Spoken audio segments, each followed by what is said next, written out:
Unity of Houston is an inclusive church where we seek to understand and live the teachings of Jesus and other spiritual masters. At Unity, we welcome all people from all spiritual paths and every walk of life. We celebrate the diversity of our city and of our world, and we teach love, tolerance, and oneness, seeking to live in harmony with open minds and open hearts. Wherever you are in your spiritual path, you are always welcome at Unity. Join us and discover that the life of your dreams is already within you.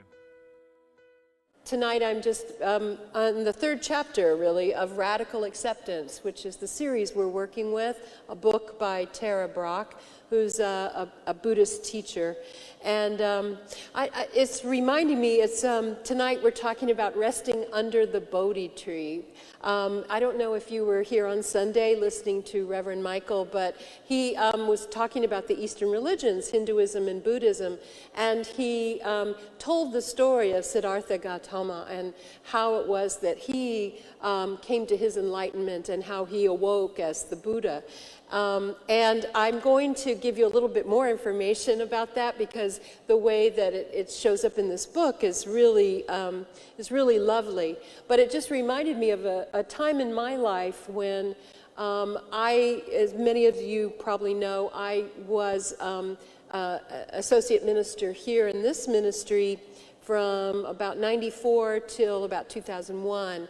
And when I left the ministry here for full-time ministry, I was devoting my time to my daughters who were in junior high and moving into high school. So it felt like a dangerous time for both of them. It was, actually. But it was a great time for me to take some time off. And I had never done it in my entire life, taken any time between school. Since I was 6 years old and started school, I had been either in school or work or a combination of both. And so it was really powerful. I didn't know it would be 3 years before I would actually go back into full-time ministry. And I found that first I slept a lot, like 2 long naps a day. After a good night's sleep, even. I would get up and take the girls to school, then I'd come back and I'd come back and take a nap. I started to worry about myself. I thought there might be something wrong with me. Lots of daydreaming, lots of just fallow time, just nothing. It wasn't that I didn't have things to do around the house, but nothing was driving me, nothing that couldn't wait till later or tomorrow or push it off a little bit. Lots of daydreaming, big ideas came to me. Pictures about how things really worked began to develop in my mind. I practiced describing them out loud in words in case I would need to teach them, because they felt true, and they began to inform my understanding a deeper understanding of my understanding about life and our place in it. And then I slowly got busy with tasks again and schedules that start to drive you and start to move you, you know. And I found it almost foreign, like I was sleepwalking through them. I was so chill, you know. Compared to the way I used to be very driven, I was much more like dreamlike. I marveled at how strange it felt to do the things that I once did without thinking about what I was doing. In other words, my mind wasn't with my hands in whatever it was I was doing. My hands were busy, but my mind was somewhere else. Maybe worried, maybe futurizing, maybe reworking something that already happened. But I was never really in my body, a lot of it. I was multitasking. You know what that is, right? That's like messing up everything in both directions, right? It's like you're not really as efficient as you think you are, but you end up redoing the thing you were working on because you lost your concentration or whatever. But whatever it was, I was busy all the time, and I was marveling at how hard that really had been and what a toll it had taken on me. As I got busier and picked up my career again, I cherished that consciousness, that peaceful, relaxed state where everything was okay. even when it wasn't okay. I found that I could go with the flow a lot better in that restful time. Joseph Campbell, a wonderful teacher, said, when before the beauty of a sunset or a mountain, you pause and exclaim, ah, you are participating in divinity in that moment. Not the mountain itself, not the sunset itself, but the divinity in you entering into a state of oneness, into a state of eternity, into a state of awe. That's where God is. That's where that freedom is. That is also where the nourishment is. Tara Brach describes the sacred pause that she talks about. She calls this sacred pause this way. She says, in a pause, we simply discontinue whatever we're doing. Thinking, talking, walking, writing, planning, worrying, eating, and become wholeheartedly present, attentive, and often physically still. Simply noticing what you're experiencing right now, just like you did in the meditation. What is happening right now? Right now. Join me right now. Breathe. Right now.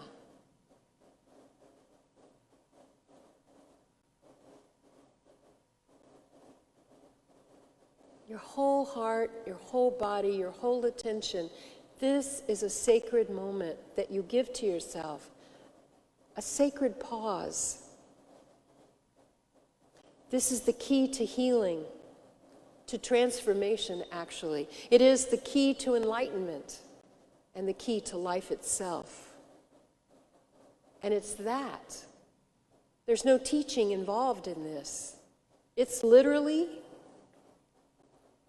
take a moment, pull out, pull out of whatever you're doing and just be present like a child is present to the wind, to the stars, to the flowers, to the trees, to a bird in the tree, to a bug on the ground, like that.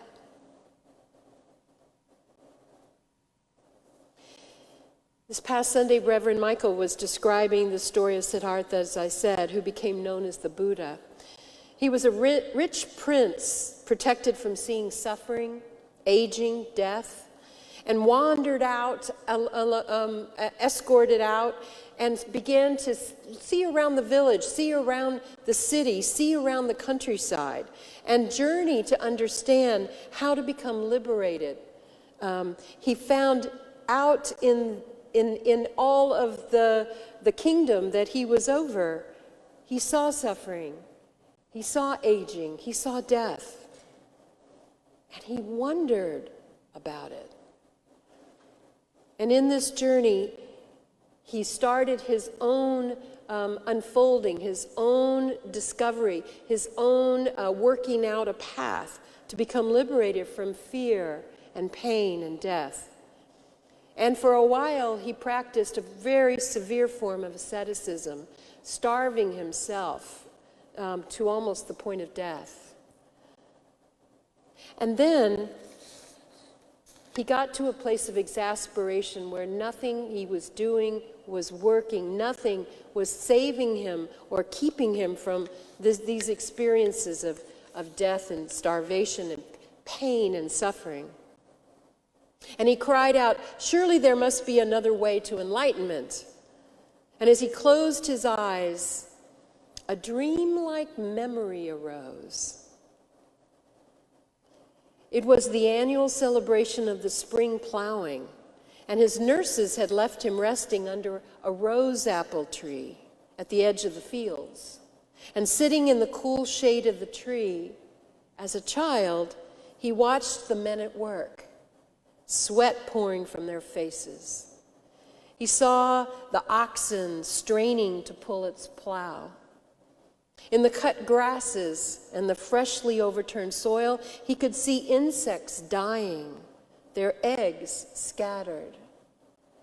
Sorrow arose in Siddhartha for the suffering that all living beings experience. In the tenderness of this compassion, he felt deeply opened in his heart. Looking up, he was struck by how brilliantly blue the sky was. Birds were dipping and soaring freely and gracefully. The air was thick with the sweet fragrance of apple blossoms. In the flow and sacred mystery of life, there was room for the immensity of joy and sorrow. He felt completely at peace. He thought to himself, if, as a young, untrained child, he could taste freedom in this effortless and spontaneous way, then such a state must be a natural part of being human, he thought.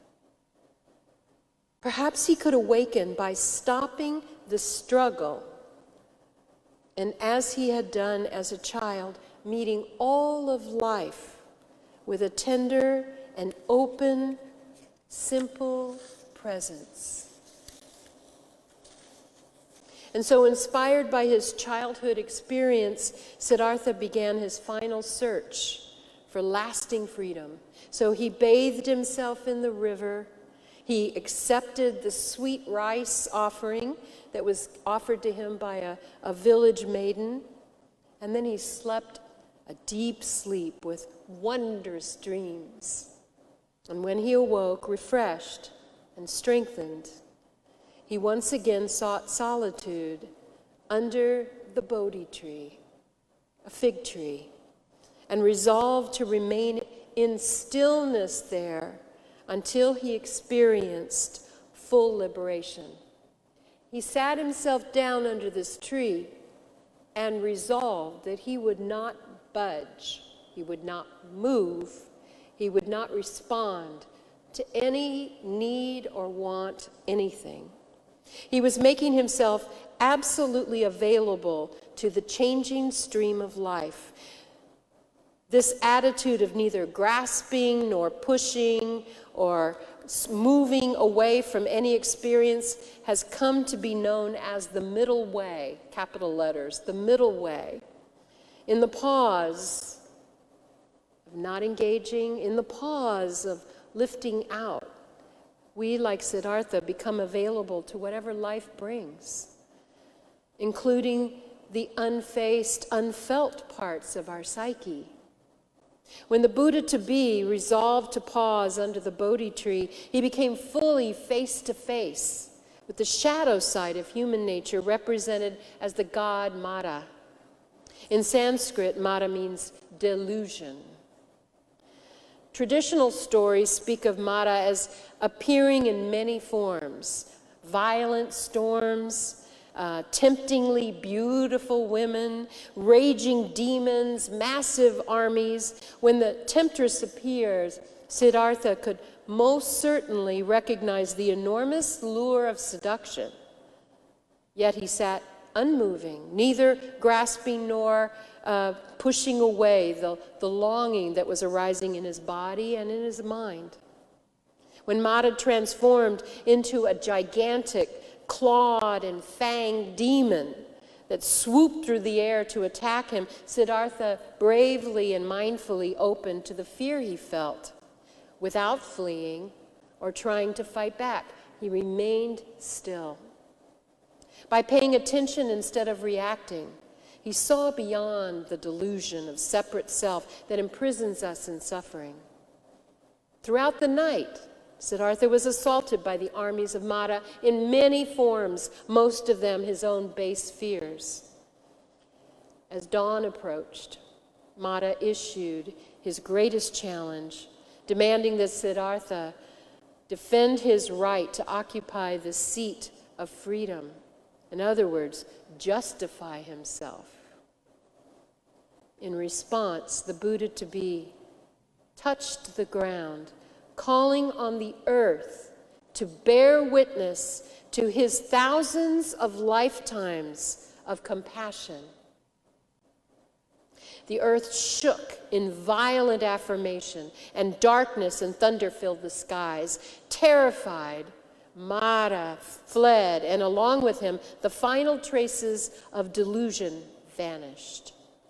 In this way, as the morning star appeared like a sparkling diamond on the horizon, Siddhartha had won his freedom.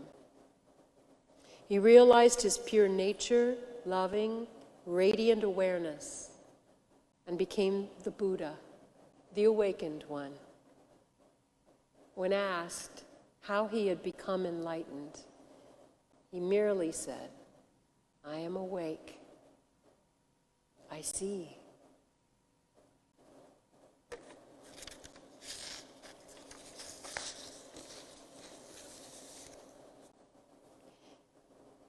There is a place in the bull ring when the matador is confronting a dangerous bull. There is a place in the ring where if the bull, a particular bull, goes to his particular place in the ring, he feels his safety. It's his place, his corner. Could be in the center of the ring. But wherever it is, it's where he gathers his strength. It's where he suddenly becomes centered and powerful. And that's when he becomes the most dangerous. And so an experienced matador always knows that where it is that this bull finds his place and keeps him, chases him, moves him, attracts him, enrages him, pokes him out of that place, so he does not ever have time to become that dangerous centered being. It's called querencia. It is that place of safety. In Kitchen Table Wisdom, Dr. Rachel Naomi Riemann, she talked about this phenomenon, this querencia, and she says for humans, this safe place is a place in our inner world. Often it is a familiar place that's not been noticed until a time of crisis. Sometimes it's a viewpoint, a position from which to conduct a life, different for each person. Often it's simply a place of deep inner silence. So when sometimes you're asked in a meditation or in a prayer time to go and imagine your place, your safe place, your place of, your happy place. Perhaps it's something in nature. Often it is, but it may be just a fond memory of really feeling loved, really feeling seen, really feeling cared for, rocked, loved, held, touched. That's your safe place where you draw in your strength.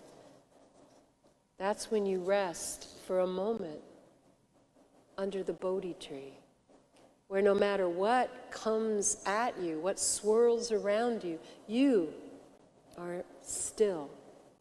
You're in your safe place, resting, because this is who you are. This is your natural state. This is what is encoded into each of us. Our place, our querencia, our place where we draw strength. There was a woman that Tara Brock helped work through some issues. She had what Laura, her client, would call her mother. She had such strong issues with her mother that they were debilitating and it were affecting her marriage because of the way in which, and her work as well, because of the way in which she dealt with her fear and her terror. Her mother was attacking, and her words were blistering. Her words were so abusive and so torturing. She called her mother the dragon because she felt she was being burned by the words her mother would use for her.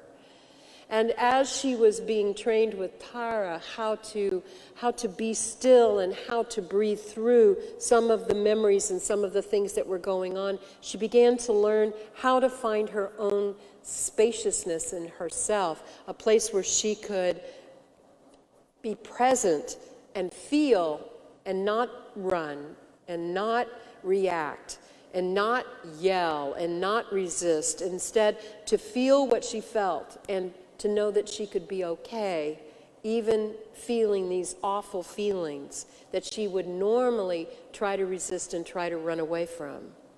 And she practiced it one time in a very important period in her life after she'd been training with Tara how to move through these emotions.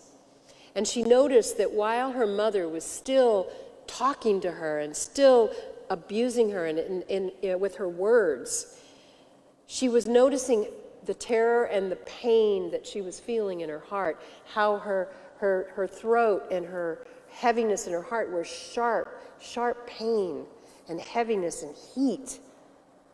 And she thought to herself, this feels horrible, and I can handle it. On the inside, she didn't have to run from it, she just felt it.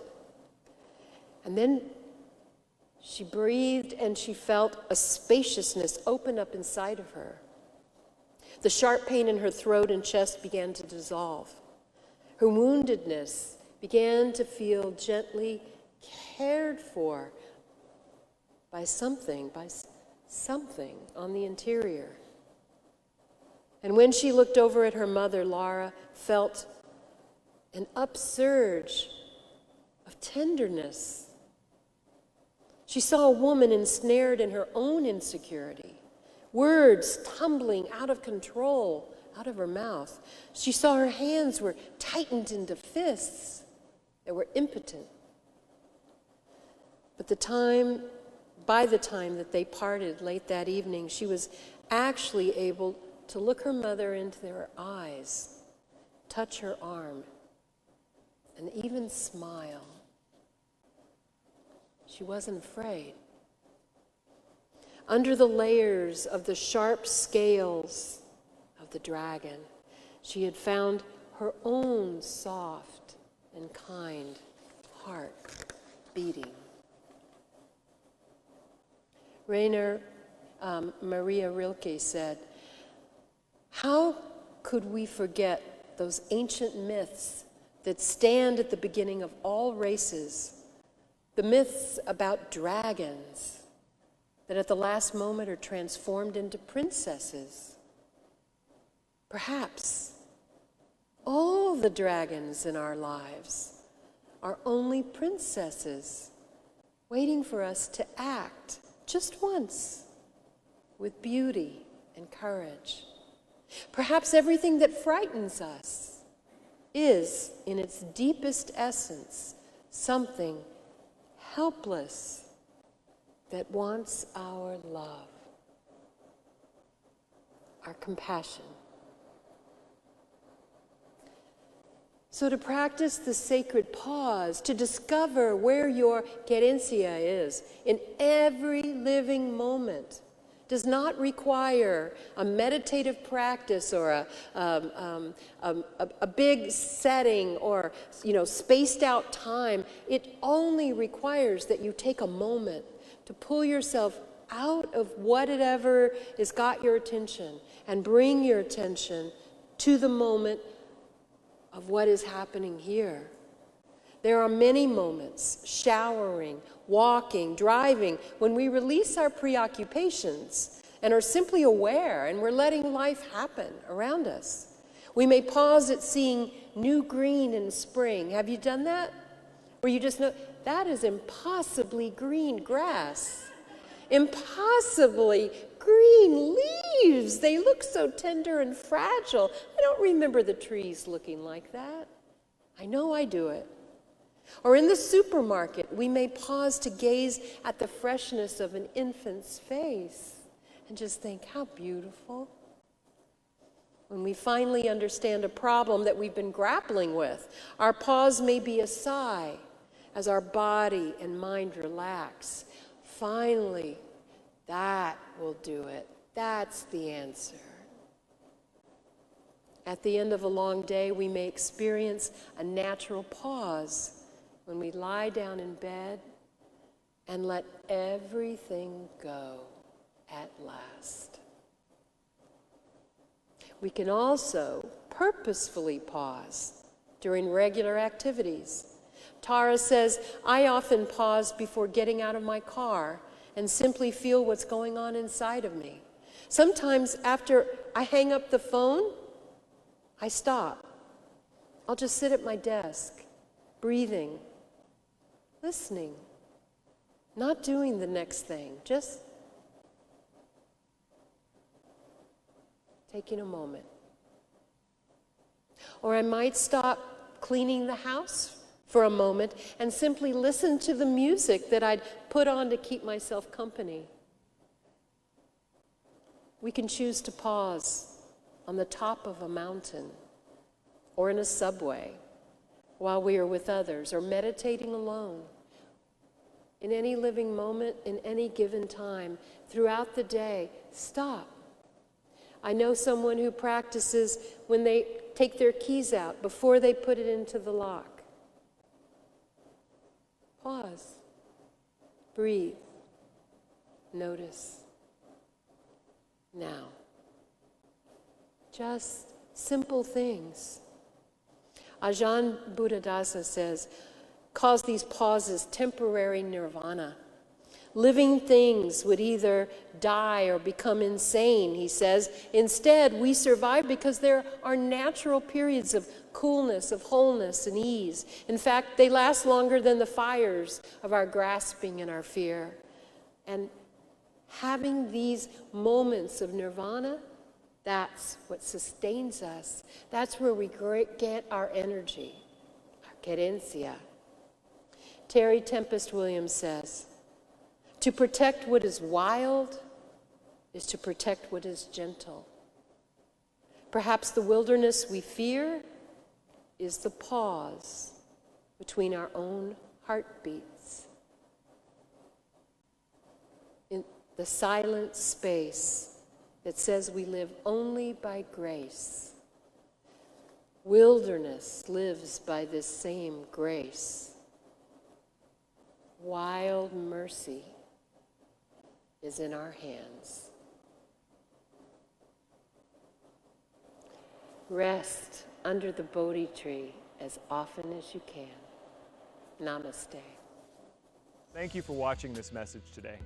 I'd like to invite you to join us in person here on campus at Unity of Houston for Sunday morning or Wednesday evening services. If you can't be with us here on our campus, you can still join us live on Facebook or on our website, unityhouston.org, Sunday mornings at 11 a.m. Central.